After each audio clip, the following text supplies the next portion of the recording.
covering today, Max? We're talking rest and relaxation Ah, because I need to practice. fair I've enough. not been very good at it, to be honest, and mostly because what I think like where often the challenge lies for me is that my head won't shut up. Hmm. And so then it's really difficult to switch. And I think we all have this as business owners, right? Like there's so much going on. And then and even like sometimes when you step away and then suddenly you have like a good idea. And then, before you know it, you've like typed 4,000 words in a new fucking website because you got excited and you Yep. went down a rabbit hole. We Um, love talking about it. Yeah. I did this recently where I had like a really good idea, and then I just like at the end of the weekend, which I don't really know what happened, but I'd written like 4,000 words in like foundational documentation. I've put Hmm. like and it's super, and then and obviously I was so tired because I'd worked the whole weekend that I then didn't have any actual energy to implement any of it yet. Hmm. So I'm learning. I was going to say I'm trying, but no, I'm learning to actually relax more. Hmm. And there's a couple of things that I know that work really well for me. Like I do jigsaws a lot because it's like enough to keep me occupied, but not so much that I have to really use a lot of cognitive power. So that's definitely a way that I try and switch off a little bit. And I mean, this might surprise you, but I like the process of creating a bigger picture Hmm. out of little pieces. I'm a storyteller that should, you know, it's kind of part of what I do anyway. But obviously I have the dog, so I take walks and stuff. But what are stuff that, things that you do too? Well, I think when I experienced burnout, like God, years and years and years ago, and that's when I realized that when I was in downtime, I was still working. And so, I vaguely remember someone asking me this in some networking, introduction. It's like, what do you do in your downtime? And I said, well, I work. And I couldn't think of anything else. Like, seriously, I was just going, what the hell of an answer is that?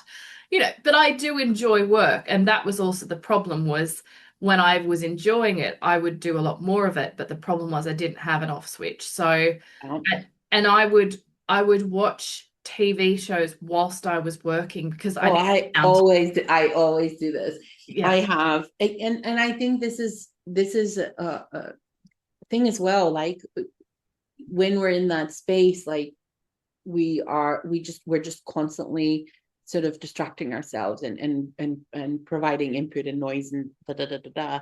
And it means that really our brain is not having downtime at all. Hmm. And this is also where I notice that I need the downtime more is when I can't, because I often then also find that when I'm just sitting on the sofa watching telly, I'm also doing shit on my phone. And I'm also because I can't focus on the one thing. And it just means that my brain is so fried that it can't actually pay attention to anything. So it'll just do 10 things all at once because it's in that sort of Yeah. overstimulated state. Yeah. I could tell you that I'm not entirely sure how to get out of it at home because it's kind of become almost normal, particularly in COVID. And, Mm. you kind of you were sort of in this weird state at home all the time because we work from home. It's some people say, oh, I pack everything up and then I'm out of work mode and then I go into home mode. But sometimes it can blend a little bit too much. So, and I'm not woo woo. I don't do yoga or I don't do meditations. It's just my head struggles to have quiet time, but I know that sometimes I do need it. But I sing, and that's something that has given me a place to, sort of switch off from work and just enjoy singing and being creative in that space. And so I find it hard to sing at home. So I tend to go out to sing. So I'll go to someone's Right. house or I go to rehearsals and things. Unfortunately for my neighbors, I love singing at home. So this is a relatively new thing for you, isn't it?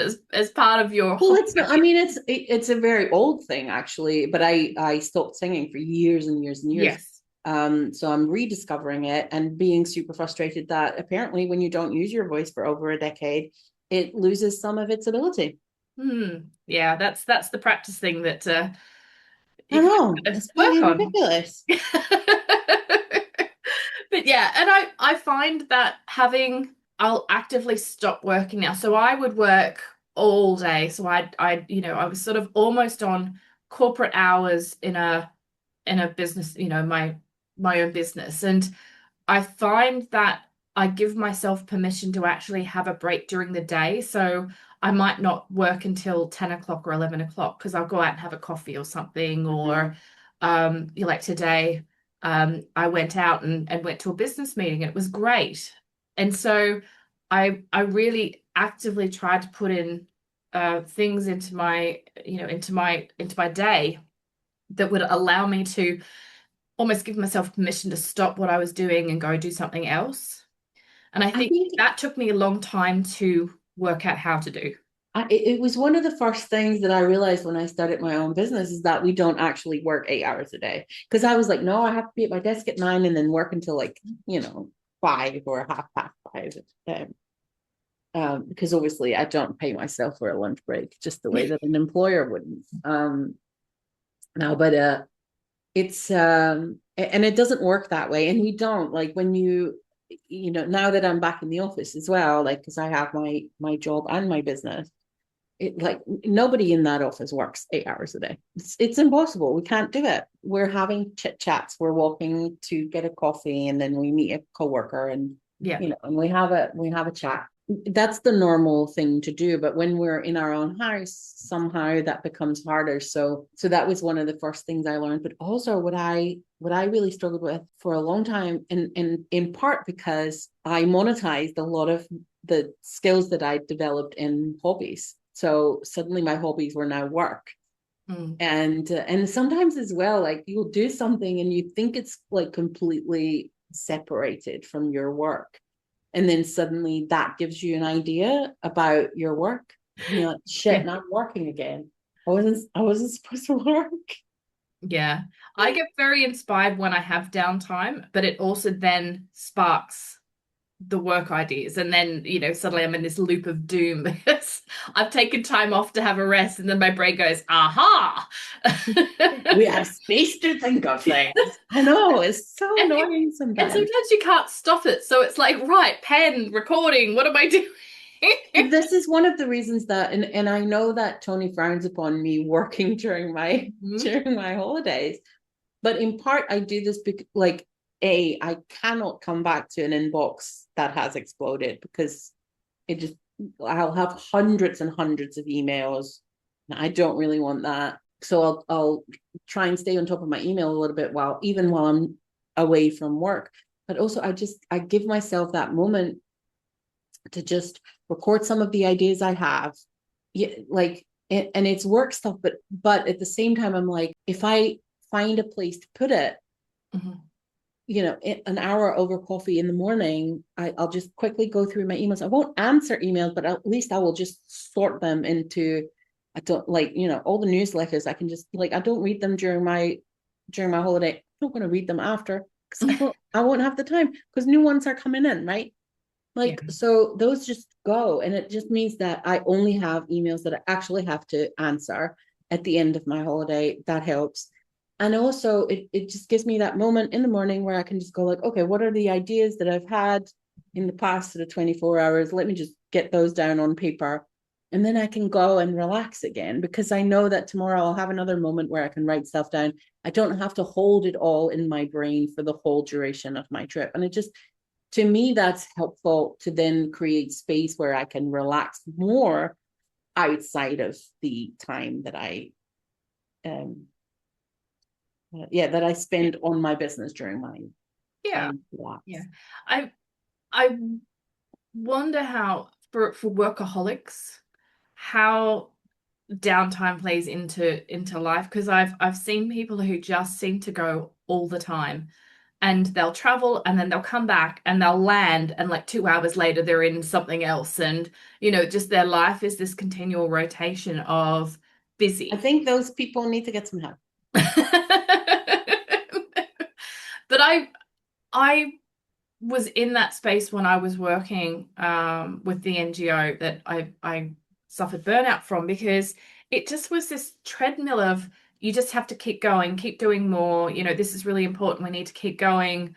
And that level of responsibility that you sometimes take on, like it wasn't a responsibility I should have taken, but it's one that kind of kept getting pushed back to me, how important this was. And I wonder sometimes if people do take on far too much responsibility for their clients, that then does make them worry. It sort of, I used to do this all the time. I'd be thinking all the time about the client's needs, and not really taking enough care of myself. And I would, I'd strategize about options for clients, for new work and all this sort of stuff. And they'd almost be dismissive of it. And I'd be like, so I've spent hours and hours kind of going through the pros and cons, and, sort of thinking through, will this work? What's the options?